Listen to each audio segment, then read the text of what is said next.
Shabbat Shalom, everyone. It's wonderful to be here with you all. A few weeks ago, I had the pleasure and the privilege of attending an incredibly moving event, one that initially surpassed the boundaries of my own comfort, and yet perhaps because of that, was truly inspiring. In an artist's bungalow hidden away inside the elaborate labyrinth of the Lower East Side, a nonprofit organization, the Parents Circle Families Forum, held their gala. Before an intimate crowd, maybe 70 or so, sat two Israelis and two Palestinians side by side. Their common bond being that each of them had lost family members to the conflict.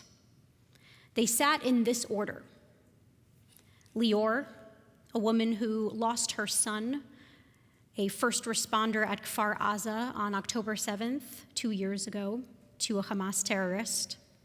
Almud, a young man, Palestinian, who had seen his 10-year-old sister shot by an Israeli sniper on their way to school. Dina, an older woman whose son had been killed by a Palestinian sniper in the West Bank while he was in the army several years prior. And Hassan, a middle-aged man who had lost his brother to settler violence.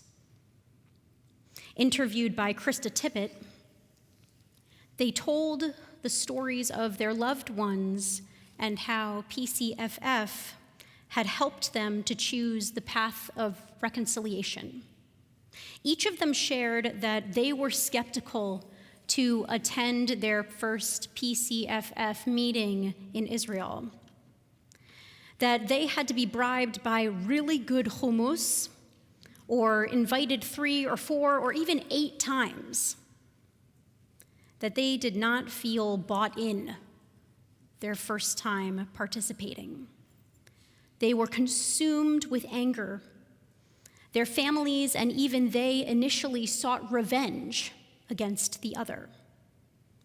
But after hearing the other's stories, watching them move through the same raw emotions that they themselves felt, the psyche of a hardened populace began to crack within them. Israeli and Palestinian alike reported it was the first time that they saw the other side as human. This was perhaps most evident when, without prompting or pretense, while other panelists spoke, Dina, the older Israeli woman, and Almud, the younger Palestinian man, held hands across a small table sitting next to each other. Dina had reached out and grasped Almud, and he held her hand tightly. They both smiled, closed-mouthed smiles of deep hurt, but genuine love.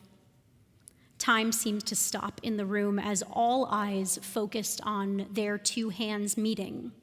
The idea that the shared bond of unfathomable loss might be stronger than that of hate. In the heart of our Parsha, there is a less appreciated story in which Avram, later Avraham or Abraham, and his nephew Lot or Lot are walking through the land. Each of them have amassed people, families, property, many, many animals, more than they can possibly count. To the point that our text tells us that their herdsmen fought against each other.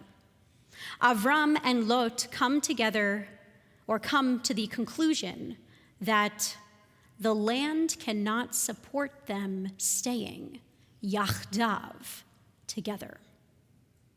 They resolve that they must go their separate ways. Unfortunately, this is the history of this part of the world, and it has played out again and again. One of reaching the sad conclusion that we, even Jew and Jew, uncle and nephew, that we are not able to walk hand in hand, that instead we must go our separate ways, even when it is clear that we are bound together, bound on this land. Those of us who were around, and even those of us who were not, have a distinct memory in our minds of the incredible handshake that took place after the signing of the Oslo Accords between Yitzhak Rabin and Yasser Arafat. We especially remember this historic moment as we commemorate Rabin's 30th Hebrew yahrzeit this past week, and the English anniversary of his death coming up on November 4th, this coming week. But this beautiful grasping of hands, this moment in which all of the eyes of the world were on just these two hands, was not exactly what it seemed behind the scenes. After decades of conflict, the most recent being the First Intifada, Rabin's camp was not convinced that this was the right thing to do. Even after coming face to face with the enemy to discuss peace in Oslo, how could they sign a deal with those who only sought to kill them? Arafat's chief of staff even called Clinton the night before to say that he wasn't sure that Arafat was going to show. And yet the next morning, all three men came together. Clinton bringing both men together, touching each of their shoulders, so that they would, in fact, clasp hands. They did not put aside their animosity, but they did walk toward the path of peace. Though afterward, Rabin's assassination and death perhaps showed us that the forces of separation might have overpowered the forces of joining hands. It was just a couple days after, maybe even one day after, all of the living hostages had been returned, that this Parents' Circle Gala met.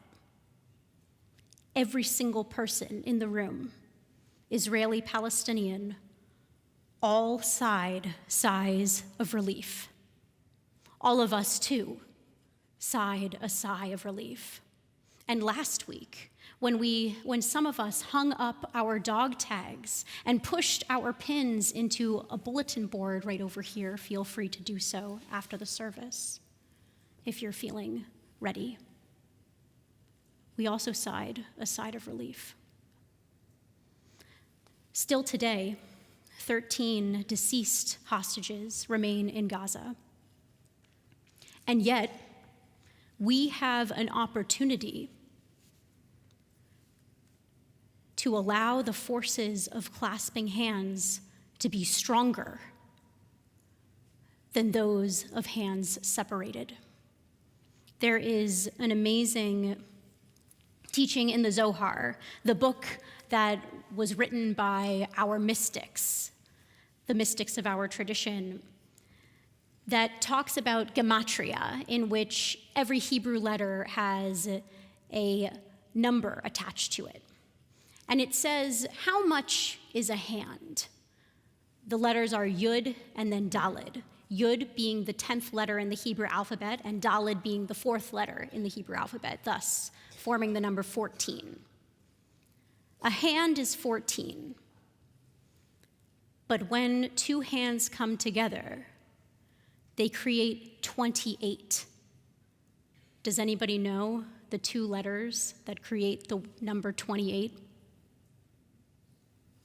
The 20th letter of the Hebrew alphabet is a kaf, and the 8th letter of the Hebrew alphabet is a chet. They come together to create the word koach, strength. When we clasp our hands, when we braid our fingers together like the challah, it is not just that we are forming a bond that is strong. It is that we are engaging in our millennia-old tradition that says when we come together, we represent strength. That when we shake hands with the other, when we shake hands with our fellow Jew with whom we do not agree, we are able to move forward in strength. May each of us come to embody this and embody the legacy that Yitzhak Rabin left us. Embody a path of reconciliation, a path of peace, the only one that we know is stronger than hate. Shabbat Shalom.